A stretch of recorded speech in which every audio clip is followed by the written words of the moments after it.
नमस्ते दोस्तों, स्वागत है आपका ऑडियो बुक्स आर्क चैनल पर। आज हम बात करने वाले हैं द साइकोलॉजी ऑफ इमोशन किताब के बारे में। ये किताब दिखाती है कि कैसे हमारी हर चॉइस, हर रिश्ते, हर सफलता और हर नाकामी के पीछे इमोशनल ट्रिगर्स काम करते हैं। अगर तुम ये समझ गए कि तुम्हारे अंदर कौन सा इमोशन किस वक्त एक्टिवेट हो रहा है, तो तुम दूसरों पर कंट्रोल पाओगे और सबसे ज्यादा खुद पर। ये किताब कोई मोटिवेशनल लेक्चर नहीं है, ये एक मिरर है जो तुम्हें तुम्हारी असली साइकोलॉजी दिखाएगी। Chapter 1, the illusion of logic. तुम सोचते हो कि तुम लॉजिकल इंसान हो, तुम्हें लगता है कि तुम्हारे सारे डिसीजंस दिमाग से आते हैं, लेकिन सच ये है कि तुम्हारा दिमाग बस एक लॉयर है। लॉयर का काम क्या होता है? एविडेंस गढ़ना, जस्टिफिकेशन देना और हर चीज को सही ठहराना। तुम्हारा दिमाग भी यही करता है। असल में डिसीजन लेने वाला दिमाग नहीं है, डिसीजन लेने वाला तुम्हारा इमोशन है। सोचो जरा, एग्जाम की रात क्यों पढ़ने बैठते हो? क्योंकि डर लगता है। क्रश सामने क्यों चुप हो जाते हो? क्योंकि शर्म आती है।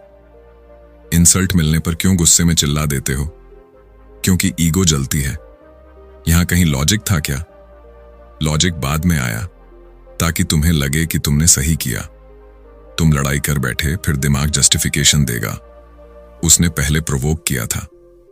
तुम आलस कर गए, फिर दिमाग बोलेगा आज तो एनर्जी ही नहीं थी। तुम किसी से झूठ बोलाए और दिमाग तुरंत बोलेगा उसका भला करने के लिए बोला। यानी दिमाग वकील है, जज नहीं। जज इमोशन है जो तुरंत फैसला कर देता है, गिल्टी या नॉट गिल्टी। अब ये इल्यूजन डेंजरस क्यों है?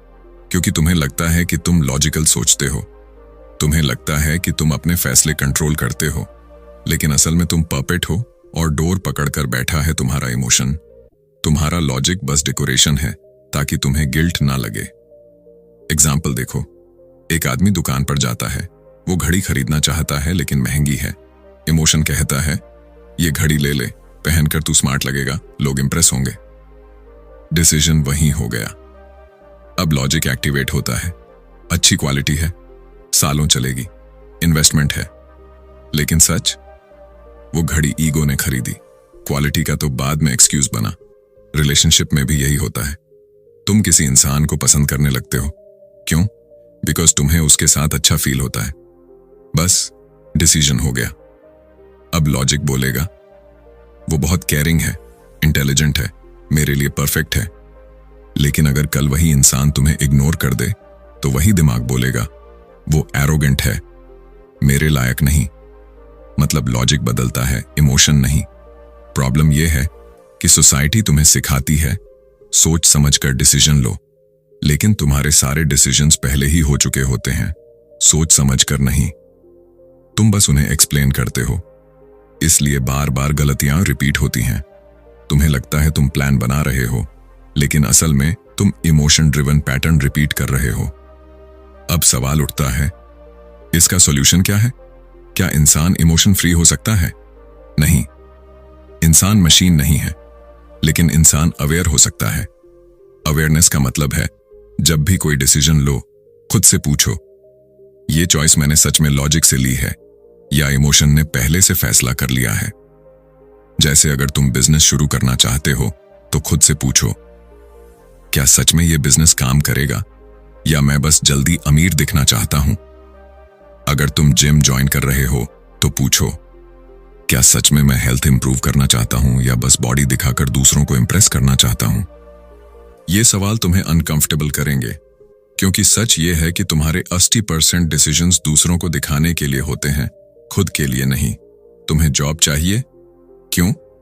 पैसे और रिस्पेक्ट के लिए। रिस्पेक्ट किससे? सोसाइटी से। तुम्हें ब्रांडेड कपड़े चाहिए, क्यों? दूसरों की नजरों के लिए। तुम्हें सोशल मीडिया पर पोस्ट डालनी है, क्यों? लाइक्स और वैलिडेशन के लिए। यानी तुम्हारी जिंदगी का रिमोट दूसरों के हाथ में है और तुम इल्यूजन में हो कि मैं लॉजिकल हूं। लेकिन सच्ची ताकत तब आएगी जब तुम इस इल्यूजन को पहचान लोगे, जब तुम एडमिट कर लोगे कि हां, मेरा पहला डिसीजन हमेशा इमोशन से होता है, और फिर कॉन्शियसली सोचोगे कि क्या वो इमोशन सही दिशा में है या नहीं।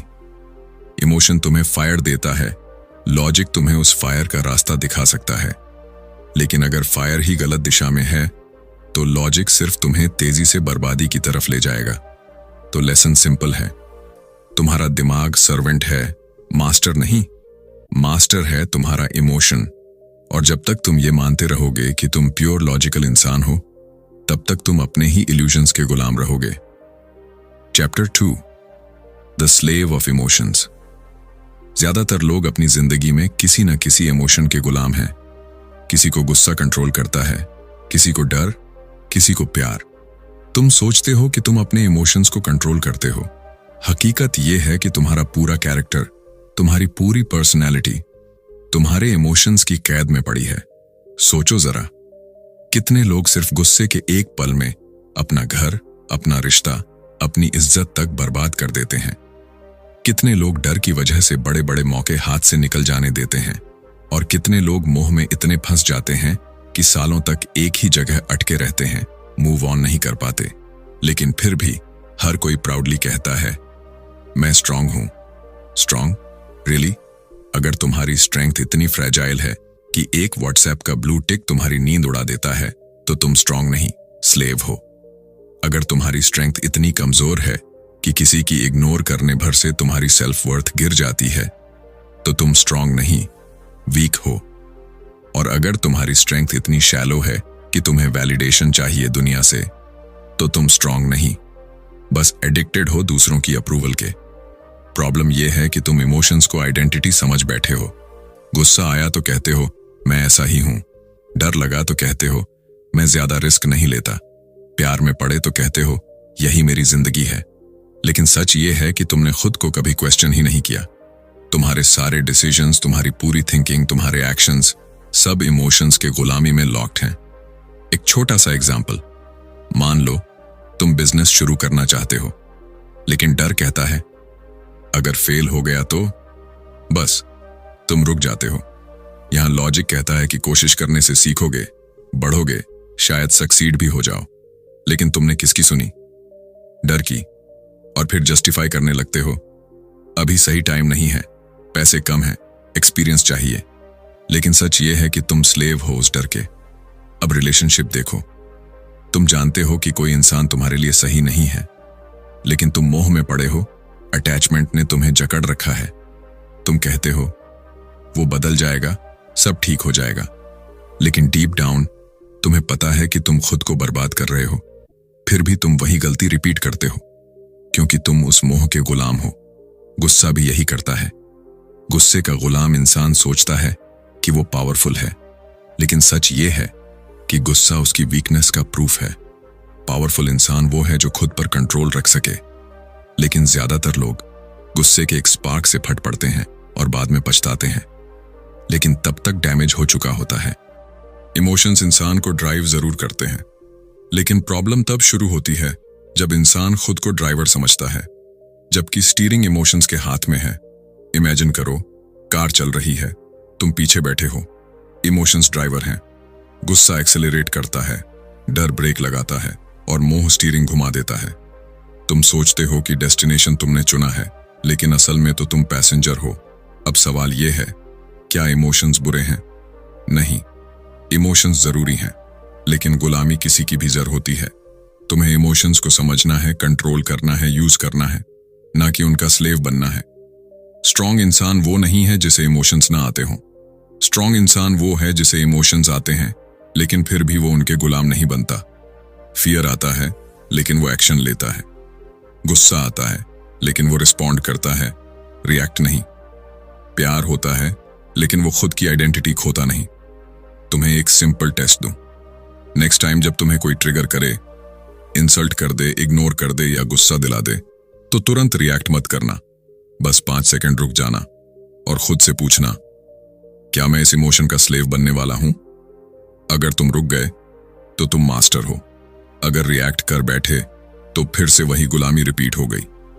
सच्चाई यह है कि दुनिया के 90% लोग इमोशंस के गुलाम हैं, और गुलाम कभी फ्रीडम एंजॉय नहीं कर सकता। तुम्हें लगता है तुम फ्री हो, लेकिन तुम फ्री नहीं हो। तुम्हें बस सही बटन दबाने की देर है और तुम्हारा मूड, तुम्हारा बिहेवियर, तुम्हारा पूरा दिन बदल जाता है। Think about it. तुम्हें प्रेज मिलती है, तुम खुश हो जाते हो। तुम्हें क्रिटिसिज्म मिलती है, तुम टूट जाते हो। मतलब तुम्हारे अंदर कोई कंट्रोल नहीं है, तुम्हारा रिमोट दुनिया के हाथ में है। तो चॉइस तुम्हारे पास है, स्लेव बने रहो, हर बार इमोशन ट्रिगर हो और तुम डांस करो, या फिर मास्टर बनो। इमोशंस आए, तुम देखो, समझो और कॉन्शियसली डिसाइड करो कि क्या करना है। क्योंकि आखिर में स्ट्रांग वो नहीं है जो दूसरों को कंट्रोल करे, स्ट्रांग वो है जो खुद को कंट्रोल कर सके। और जब तक तुम ये नहीं सीखते, तुम्हारी स्ट्रेंथ बस इल्यूजन है। Chapter 3, the hidden engine. Emotions तुम्हारे बिहेवियर का हिडन इंजन है। तुम सोचते हो कि तुम डिसीजंस कॉन्शियसली लेते हो, लेकिन सच ये है कि तुम्हारा दिमाग केमिकल फैक्ट्री की तरह काम करता है। गुस्सा आया तो एड्रेनलिन शूट करता है, खुशी आई तो डोपामीन फ्लड हो जाता है, सैडनेस आई तो सेरोटोनिन गिर जाता है, डर आया तो कॉर्टिजोल चढ़ जाता है। मतलब तुम जिस चीज को मूड कहते हो वो असल में सिर्फ केमिकल रिएक्शंस हैं, और तुम उस केमिस्ट्री पर नाचने वाले पपेट हो। सोचो, तुम्हारे साथ एक छोटी सी घटना हुई, किसी ने ट्रैफिक में गाली दी, अचानक से तुम्हारे अंदर गुस्से का वॉल्केनो फूटता है। क्यों? क्योंकि एड्रीनल ग्लैंड्स ने एड्रेनलिन रिलीज किया। अब तुम्हारे मसल्स टेंस हो गए, दिल तेजी से धड़कने लगा और तुम्हारा दिमाग सिर्फ रिटेलिएशन सोचने लगा। यानी एक शब्द से तुम्हारा पूरा सिस्टम हाईजैक हो गया। अब दूसरी साइड देखो, तुम्हें एग्जाम में अच्छे मार्क्स मिल गए, तुम्हारा दिमाग डोपामीन रिलीज करता है। सडनली तुम्हें लगने लगता है कि पूरी दुनिया परफेक्ट है। उसी खुशी में तुम दोस्तों को ट्रीट देते हो, नए कामों में जंप करते हो। एक केमिकल ने तुम्हारे एक्शन बदल दिए। सैडनेस भी यही खेल खेलता है। जब सेरोटोनिन नीचे गिरता है तो तुम्हें लगता है सब मीनिंगलेस है। वही काम जो कल तुम्हें एक्साइटिंग लगता था, आज तुम्हें बोझ जैसा लगता है। और डर, कॉर्टिजोल का खेल। फ्यूचर के बारे में सोचते ही स्ट्रेस हार्मोन बढ़ जाता है और तुम्हें लगता है कि तुम फेल हो जाओगे, भले ही अभी कुछ हुआ ही ना हो। ये हिडन इंजन इतना पावरफुल है कि वो तुम्हारे पूरे बिहेवियर को डिजाइन करता है। तुम्हें लगता है कि तुम लॉजिकल हो, लेकिन असल में तुम्हारा लॉजिक भी उसी केमिकल इम्बैलेंस के हिसाब से काम करता है। अगर डोपामीन हाई है तो तुम रिस्क लेने वाले डिसीजंस लोगे। अगर कॉर्टिजोल हाई है तो तुम सेफ खेलोगे। यानी तुम्हारे सारे स्मार्ट चॉइसेस भी बायोकेमिकल लॉटरी का रिजल्ट हैं। प्रॉब्लम यह है कि तुम इस सिस्टम को समझे बिना स्लेव बने रहते हो। तुम सोचते हो कि मूड खराब है तो इसका मतलब है कि लाइफ खराब है, लेकिन रियलिटी हो सकता है बस तुम्हारी नींद पूरी ना हुई हो, या जंक फूड खाने से इंसुलिन स्पाइक हो गया हो, या विटामिन डी की कमी हो। पर तुम इन छोटे छोटे कारणों को इग्नोर करके मान लेते हो कि मेरे साथ सब बुरा हो रहा है, और यहीं से डाउनवर्ड स्पाइरल शुरू होता है। असल मास्टरी तब आती है जब तुम इस हिडन इंजन को समझना शुरू कर देते हो। अगर तुम्हें पता है कि गुस्से का मतलब एड्रेनलिन सर्ज है, तो तुम रिकॉग्नाइज कर सकते हो, ओके, ये केमिकल स्टॉर्म है, लेकिन मैं इसको कंट्रोल कर सकता हूं। अगर तुम्हें पता है कि खुशी डोपामिन से ड्रिवन है, तो तुम समझते हो कि हर बार इंस्टेंट ग्रेटिफिकेशन के पीछे भागना तुम्हें हॉलो बना देगा। तुम्हें यह भी समझना होगा कि तुम पूरी तरह हेल्पलेस पपेट नहीं हो। हाँ, इमोशंस तुम्हें ड्राइव करते हैं, लेकिन तुम स्टीयरिंग पकड़ सकते हो। कैसे? 1. ऑब्जर्वेशन। अगली बार जब तुम्हारा मूड अचानक बदले, पॉज करो, पूछो, ये बायोलॉजी है या रियलिटी? 2. हैबिट्स। सही डाइट, नींद और एक्सरसाइज से तुम अपनी केमिस्ट्री को बैलेंस कर सकते हो। 3. अवेयरनेस। जब तुम रिकॉग्नाइज कर लेते हो कि ये इमोशन टेम्पररी केमिकल स्टॉर्म है, तब तुम उसको रिएक्ट किए बिना गुजरने दे सकते हो। तुम्हें एक ब्रूटल ट्रूथ बता दूं, 90% लोग पूरी जिंदगी इस हिडन इंजन को समझे बिना जीते हैं। वो सोचते हैं कि उनकी जिंदगी उन पर हो रही है। रियलिटी, उनकी जिंदगी बस उनके अंदर बनने वाले केमिकल्स की पपेट्री है। तुम्हारा गोल ये होना चाहिए कि तुम उस पपेट्री को ऑब्जर्व करो।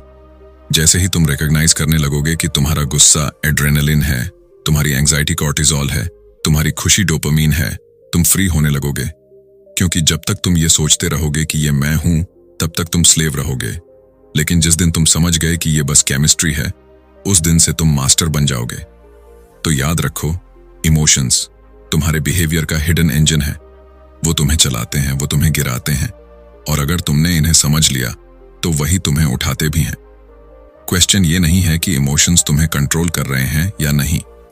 क्वेश्चन ये है कि तुम उस हिडन इंजन को पहचान रहे हो या अंधे होकर उसके पीछे भाग रहे हो।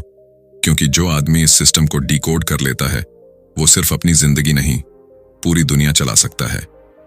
Chapter 4, the cost of misuse. अब सुनो ब्रूटल फैक्ट। इमोशन खुद में प्रॉब्लम नहीं है, प्रॉब्लम है उसका गलत इस्तेमाल। गुस्सा आया, तुमने चीजें तोड़ दी। डर लगा, तुम भाग गए।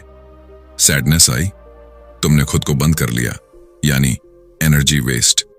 तुम्हें लगता है कि ये रिएक्शंस नेचुरल हैं, लेकिन सच ये है कि ये रिएक्शंस तुम्हारी सबसे बड़ी कमजोरी बन जाते हैं।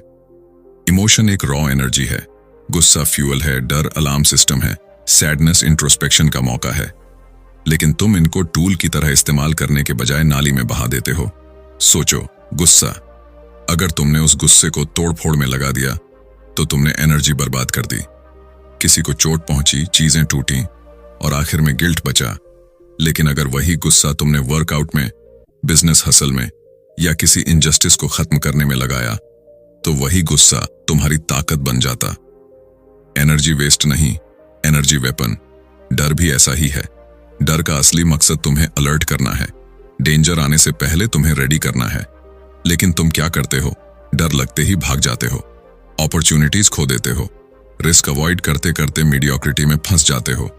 रियलिटी यह है कि डर तुम्हें कमजोर नहीं करता, तुम खुद डर से भागकर खुद को कमजोर बनाते हो।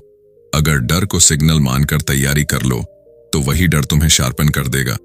सैडनेस भी देखो, ये इमोशन तुम्हें रोककर सोचने पर मजबूर करता है। ये तुम्हें बताता है कि कुछ गलत है, कुछ बदलना है। लेकिन तुम क्या करते हो? दरवाजा बंद, सोशल आइसोलेशन, खुद को कैद। सैडनेस का एनर्जी यूज करना चाहिए self reflection, art, deep work में। लेकिन तुमने उसे डिप्रेशन का फ्यूल बना दिया। सुनो एक हार्ड ट्रूथ, इमोशन न्यूट्रल है, न अच्छा न बुरा।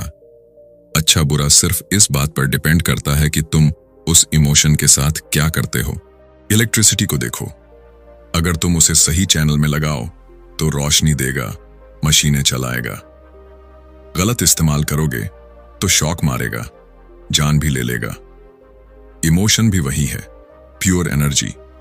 चैनलाइजेशन मैटर करता है। प्रॉब्लम यह है कि तुम्हें बचपन से यही सिखाया गया कि गुस्सा मत करो, डर मत हो, रोना मत। मतलब तुमसे एनर्जी को दबाने को कहा गया। और जब एनर्जी दबती है तो या तो अंदर ही अंदर सड़ती है या अनकंट्रोल्ड बाहर फूटती है।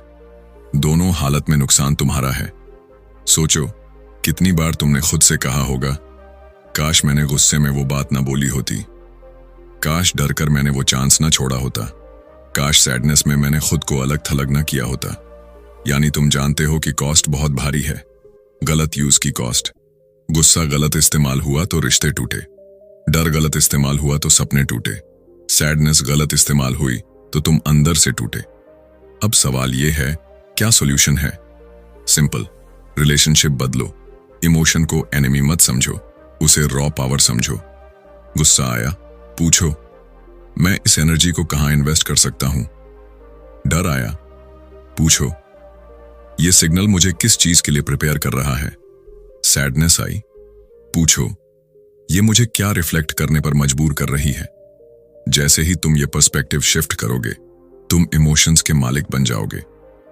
वो तुम्हें ड्राइव करेंगे, लेकिन तुम्हारी डायरेक्शन में। ब्रूटल रियलिटी ये है कि तुम्हारी जिंदगी खराब नहीं है, तुम्हारा इमोशन से रिश्ता खराब है। जब तक तुम इमोशंस को कर्स समझते रहोगे, वो तुम्हें ड्रैग करते रहेंगे। लेकिन जिस दिन तुमने उन्हें रॉ पावर की तरह इस्तेमाल करना सीख लिया, उस दिन तुम्हारी जिंदगी एक्सेलरेट हो जाएगी। तो अगली बार जब गुस्सा, डर या सैडनेस आए, याद रखना, ये एनर्जी वेस्ट करने के लिए नहीं है, ये तुम्हें उठाने के लिए है। फर्क सिर्फ इस बात का है कि तुम उस एनर्जी को नाली में बहाते हो या उसे अपने इंजन में भरते हो। क्योंकि end of the day emotion कभी प्रॉब्लम नहीं होता, प्रॉब्लम हमेशा मिसयूज होता है। Chapter 5, weaponising emotions. अब सुनो गेम चेंजर। इमोशन दबाना नहीं है, इमोशन को वेपन बनाना है। तुम्हें जो एनर्जी मिल रही है उसे बर्बाद करने के लिए नहीं, हथियार बनाने के लिए दिया गया है। गुस्सा आया, जिम में फेंक दो, काम में फेंक दो, प्रोजेक्ट में झोंक दो। डर लगा, वहीं घुस जाओ जहां सबसे ज्यादा डर लगता है। सैडनेस आई, उसे सिग्नल मानो कि अब कुछ बदलना है, क्योंकि ग्रोथ हमेशा उसी दरवाजे के पीछे छिपी होती है जहां तुम्हें सबसे ज्यादा डर लगता है। गुस्सा एनर्जी का सबसे रॉ फॉर्म है। जब तुम गुस्से में होते हो तो तुम्हारे अंदर एड्रेनालिन शूट करता है, ब्लड सर्कुलेशन बढ़ता है, मसल्स एक्टिव हो जाते हैं, मतलब तुम्हारा बॉडी फाइट मोड में चला जाता है। प्रॉब्लम यह है कि तुम इस फायर पावर को लोगों पर, चीजों पर वेस्ट कर देते हो। लेकिन इमेजिन करो अगर तुमने वही गुस्सा जिम में रेप्स बढ़ाने में लगाया, बिजनेस में काम की स्पीड दोगुनी करने में लगाया, इनजस्टिस के खिलाफ खड़े होने में लगाया, तो वो गुस्सा तुम्हारा सबसे शार्प वेपन बन जाएगा। हर बार जब गुस्सा आए खुद से पूछो, ये फायर मैं किस काम को जलाने के लिए यूज कर सकता हूं? क्योंकि फायर अगर कंट्रोल में है तो खाना पकाता है, अगर कंट्रोल से बाहर है तो घर जला देता है। डर तुम्हारा दुश्मन नहीं है, डर तुम्हारा कंपस है। डर वहां आता है जहां ग्रोथ होती है। तुम्हें स्टेज पर बोलने का डर लगता है, इसका मतलब तुम्हारी ग्रोथ स्टेज पर ही है। तुम्हें रिजेक्शन का डर है, इसका मतलब तुम्हारी ग्रोथ रिजेक्शन फेस करने में है। तुम्हें फेलियर का डर है, मतलब तुम्हें रिस्क लेने में ही लेवल अप मिलेगा। डर तुम्हें रोकने नहीं आया, डर तुम्हें बताने आया है, यहां वो ट्रेजर छिपा है जिसे तू ढूंढ रहा है। लेकिन तुम डर को सिग्नल मानने की बजाय उसे स्टॉप साइन समझ लेते हो। रिजल्ट, तुम वहीं अटक जाते हो। वेपनाइजेशन का मतलब है जैसे ही डर लगे वहीं घुस जाओ, क्योंकि डर के पीछे ही फ्रीडम है। सैडनेस को लोग वीकनेस मानते हैं, लेकिन सच ये है कि सैडनेस तुम्हारा रीसेट बटन है। ये तुम्हें रोककर पूछता है, क्या ये जिंदगी वही है जो तू जीना चाहता है? क्या तेरे चॉइसेस सही हैं? क्या तुझे कुछ बदलना चाहिए? लेकिन तुम सैडनेस को डिप्रेशन में बदल लेते हो। तुम दरवाजा बंद कर देते हो, खुद को आइसोलेट कर लेते हो। इंस्टेड सैडनेस को चैनलाइज करो, आर्ट में डालो, राइटिंग में डालो, मेडिटेशन में डालो। सैडनेस तुम्हें अंदर से साफ करने आई है। अगर तुम उसे एक्सेप्ट करके एक्सप्रेस कर दोगे तो सैडनेस तुम्हें और गहरा इंसान बना देगी, और अगर तुम उसे दबाओगे तो वो धीरे धीरे तुम्हें हॉलो बना देगी। इमोशन को दबाना रिप्रेशन है, इमोशन को अनकंट्रोल्ड छोड़ना डिस्ट्रक्शन है, लेकिन इमोशन को वेपनाइज करना ये क्रिएशन है। वेपनाइजेशन का मतलब है एनर्जी को डायरेक्शन देना। एनर्जी वेस्ट नहीं, energy invest.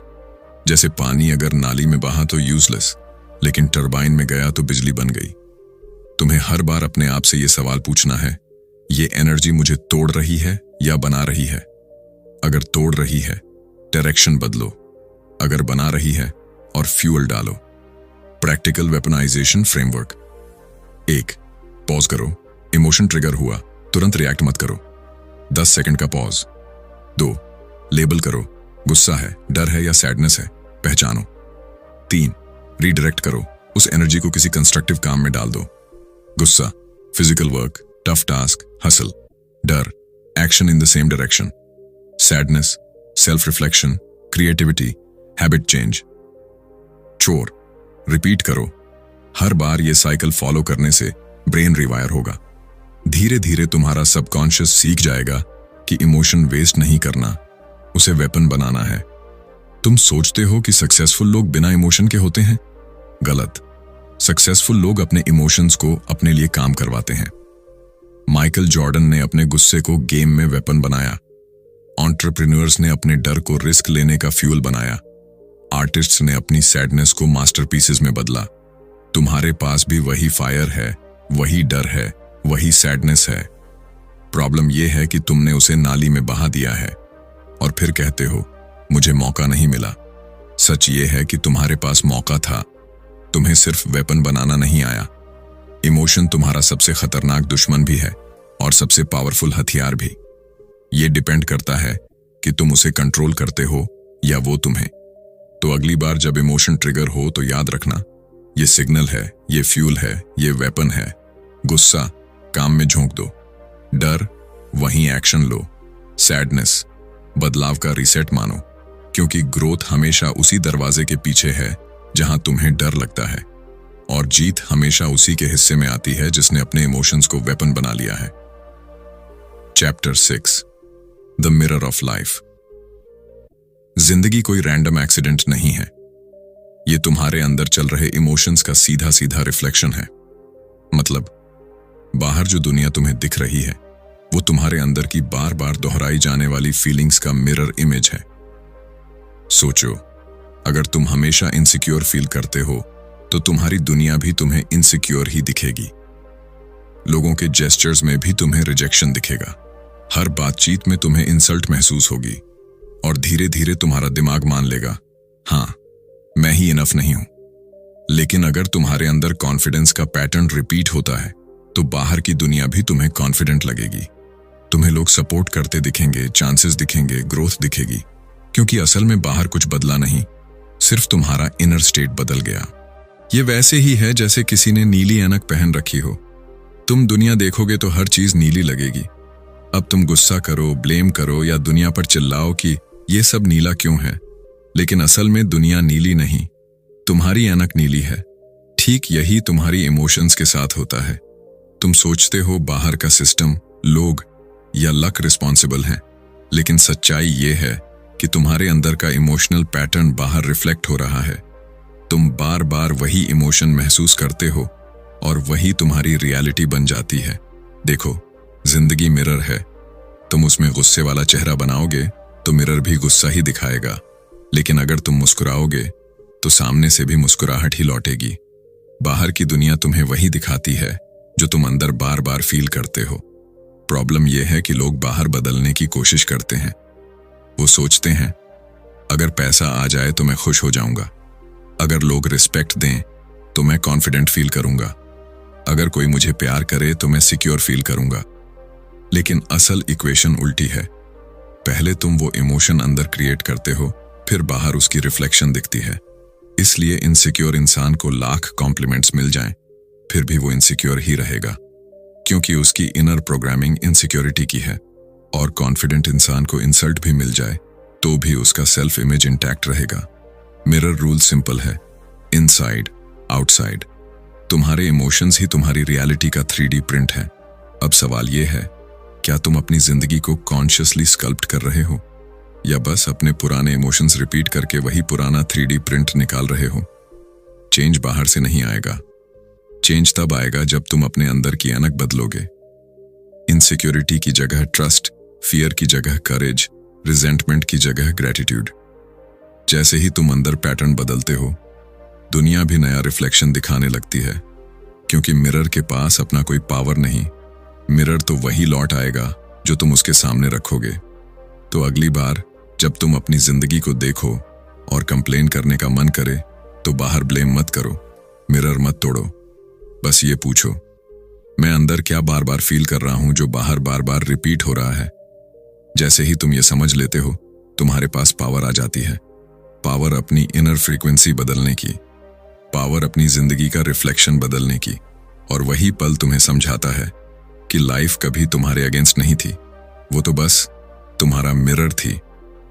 Chapter 7, the choice. जिंदगी आखिरकार एक ही जगह आकर खड़ी होती है, चॉइस। तुम्हारे पास हर वक्त 2 ऑप्शन होते हैं। या तो तुम अपने इमोशंस के गुलाम बनकर उनके रिमोट कंट्रोल पर नाचते रहो, या फिर साइकोलॉजी समझकर उसी एनर्जी को हथियार बना लो। सोचो जरा, आज तुम गुस्से में हो। ऑप्शन एक ये है कि तुम वही करो जो बाकी सब करते हैं, किसी पर चिल्ला दो, मोबाइल पटक दो या खुद को ही परेशान कर लो। लेकिन दूसरा ऑप्शन भी है, उस गुस्से को फ्यूल की तरह इस्तेमाल करो, वर्कआउट में डाल दो, काम में झोंक दो, किसी बड़े गोल की तरफ रीडायरेक्ट कर दो। अब फर्क देखो, पहले केस में गुस्सा तुम्हें कंट्रोल कर रहा है, दूसरे केस में तुम गुस्से को कंट्रोल कर रहे हो। यही गेम है। लोग कहते हैं, मुझे गुस्सा आ गया, मैं मजबूर था। नो, मजबूर तुम नहीं थे, लेजी थे, क्योंकि कंट्रोल लेने का ऑप्शन हर बार तुम्हारे पास था, लेकिन तुमने इजी रास्ता चुना, गुलामी वाला। चॉइस की पावर तुम्हें हर दिन मिलती है। सुबह उठते ही नींद के गुलाम बनोगे या डिसिप्लिन के मास्टर बनोगे? फेल होने पर फ्रस्ट्रेशन में डूबोगे या लेसन निकाल कर आगे बढ़ोगे? रिजेक्शन मिलने पर? आत्मदया में रोओगे या अपने लेवल को अपग्रेड करोगे? हर बार दो दरवाजे सामने होते हैं। एक दरवाजा तुम्हें उसी पुराने इमोशनल जेल में घुसा देता है, दूसरा दरवाजा तुम्हें ग्रोथ की तरफ खींचता है। और मजेदार बात यह है, चाबी हमेशा तुम्हारे हाथ में होती है। लोग पूछते हैं, तुम इतने काम कैसे रहते हो? इतने प्रेशर में भी पैनिक क्यों नहीं करते? इतनी इंसल्ट सहकर भी टूटे क्यों नहीं? और तुम बस हल्की सी मुस्कान देते हो, क्योंकि तुम जानते हो ये कोई मैजिक नहीं है। तुम्हें बस वो चॉइस पता है जो बाकी लोग इग्नोर कर देते हैं। दुनिया का असली पावर वही इंसान पकड़ता है जो अपनी इनर साइकोलॉजी समझ लेता है, क्योंकि इमोशंस एनर्जी हैं। फियर, एंगर, सैडनेस, ये सब पेट्रोल की तरह है। अब सवाल ये है, क्या तुम उस पेट्रोल से घर जला रहे हो या उसी पेट्रोल से रॉकेट लॉन्च कर रहे हो? यही फर्क गुलाम और मास्टर में है। गुलाम इंसान हर इमोशन को रिएक्शन में बदल देता है, मास्टर इंसान हर इमोशन को स्ट्रेटेजी में बदल देता है। इसलिए चॉइस सिर्फ मोमेंट्री नहीं है, चॉइस तुम्हारी आइडेंटिटी शेप करती है। हर बार जब तुम सही चॉइस करते हो, तुम्हारा दिमाग नई वायरिंग बनाता है। धीरे धीरे तुम वो इंसान बन जाते हो जिसे कुछ भी हिला नहीं सकता। और यही पॉइंट है, ताकत बाहर से नहीं आती, न पैसे से, न लोगों की तालियों से। ताकत आती है अंदर से, इमोशंस को कंट्रोल करने की चॉइस से। तो अब सवाल ये नहीं कि तुम्हें इमोशंस कंट्रोल कर रहे हैं, सवाल ये है, तुम अपनी जिंदगी में कौन सा रोल निभा रहे हो? रिमोट कंट्रोल वाले खिलौने का या रिमोट हाथ में रखने वाले मास्टर का? याद रखो, हर सुबह तुम एक नई जिंदगी शुरू करते हो और हर दिन तुम्हें ऑप्शन मिलता है, या तो रिपीट मोड पर वही पुराने रिएक्शंस जी लो या फिर कॉन्शियसली नया गेम खेलो। लोग जब तुम्हारी कामनेस देखेंगे, जब तुम्हारा पावर महसूस करेंगे, तो पूछेंगे, तुम इतने डिफरेंट कैसे? और उस वक्त तुम मुस्कुराओगे, क्योंकि तुम्हें पता है तुमने मिरर बदल दिया है, तुमने गुलामी छोड़ दी है, तुमने गेम पकड़ लिया है। और यही चॉइस है जो तुम्हें भीड़ से अलग करती है। Chapter 8, the mastery. मास्टरी का मतलब इमोशंस को दबाना नहीं है, क्योंकि दबाने से वो और जोर से बाहर फटते हैं। मास्टरी का असली मतलब है डायरेक्शन देना। गुस्सा आया, मत सोचो ये बुरी चीज है, ये फ्यूल है, पेट्रोल की तरह। अगर तुम इसे बेकार जला दोगे तो सिर्फ धुआं मिलेगा, लेकिन अगर उसी फ्यूल को इंजन में डाल दोगे तो वो तुम्हें स्पीड देगा, ताकत देगा। गुस्सा तुम्हें बताता है कि यहां कुछ बदलने की जरूरत है। बस फर्क इतना है कि या तो तुम चीजें तोड़ते हो या फिर रिकॉर्ड्स तोड़ते हो। डर तुम्हारा दुश्मन नहीं है, डर एक कंपास है। यह हमेशा उस डायरेक्शन की तरफ इशारा करता है जहां तुम्हारा असली ग्रोथ छुपा है। अगर किसी काम से सबसे ज्यादा डर लग रहा है तो वहीं तुम्हारा असली ट्रेजर है। स्टेज पर बोलने से डर, मतलब वहीं तुम्हारी असली ताकत अनलॉक होगी। बिजनेस स्टार्ट करने से डर, मतलब वहीं तुम्हारी फ्रीडम छुपी है। डर को सुनो, भागो मत, क्योंकि वो तुम्हारा रास्ता दिखा रहा है। सैडनेस, लोग इसे कर्स समझते हैं, लेकिन सैडनेस एक अलार्म है। ये बताती है कि तुम्हारी जिंदगी कहीं मिसमैच हो रही है। शायद तुम गलत लोगों के बीच हो, शायद तुम गलत रास्ते पर हो, शायद तुम खुद को इग्नोर कर रहे हो। सैडनेस की आवाज दबाओगे तो अंदर का सिस्टम स्लो पॉइजन बन जाएगा, लेकिन अगर उस अलार्म को सुनकर एक्शन लोगे तो तुम नई डायरेक्शन पकड़ लोगे। और हैप्पीनेस, ये रिवॉर्ड है, सिग्नल है कि तुम सही रास्ते पर हो। लेकिन ध्यान रखना, हैप्पीनेस को डेस्टिनेशन मत बनाओ, क्योंकि अगर हैप्पीनेस को पकड़ने दौड़ोगे तो वो भाग जाएगी। हैप्पीनेस सिर्फ साइड इफेक्ट है। मास्टरी तब है जब तुम्हें पता है कि ये बस रास्ते का बोनस है, मेन चीज तो तुम्हारी ग्रोथ है। अब पिक्चर क्लियर हो गई। गुस्सा हाइन फ्यूल, डर कंपास, सैडनेस हाइन अलार्म, हैप्पीनेस हाइन रिवॉर्ड। जब ये मैपिंग समझ आ जाती है तो गेम पलट जाता है। अब तुम इमोशंस के गुलाम नहीं, उनके मास्टर बन जाते हो। बाकी लोग पैनिक करेंगे, तुम स्ट्रैटेजी बनाओगे। बाकी लोग ब्रेकडाउन लेंगे, तुम ब्रेक थ्रू लाओगे। यही है असली मास्टरी, और यही वो स्टेज है जहां जिंदगी तुम्हारे हिसाब से चलने लगती है। किताब का अंत हमें एक ब्रूटल सच दिखाता है। जिंदगी तुम्हारे इमोशंस को इग्नोर नहीं करती, वो हमेशा मिरर बनकर तुम्हारे सामने खड़ी रहती है। अगर तुम अंदर से ब्रोकन हो तो बाहर की दुनिया भी टूटे हुए पीसेस जैसी लगेगी। अगर तुम अंदर से स्टेबल और मास्टर हो तो दुनिया भी तुम्हारे कंट्रोल में दिखेगी। डेविड लीबरमैन का फाइनल मैसेज सिंपल लेकिन पावरफुल है। तुम्हें अपनी इमोशंस के मास्टर बनना ही पड़ेगा, क्योंकि अगर तुमने उन्हें कंट्रोल नहीं किया तो वो तुम्हारी जिंदगी को कंट्रोल कर लेंगे। यानी एंड में किताब ये बताती है कि मास्टरी कोई लग्जरी नहीं है, ये सर्वाइवल है। जो ये स्किल सीख लेता है वो अनबीटेबल बन जाता है, और जो नहीं सीखता वो जिंदगी भर दूसरों के हाथ का खिलौना बनकर रह जाता है। तो अब सवाल ये है, क्या तुम अपने इमोशंस को हथियार बनाओगे या उनकी जंजीरों में कैद रहोगे? चॉइस तुम्हारे हाथ में है, और यही है द साइकोलॉजी ऑफ इमोशन की असली ताकत।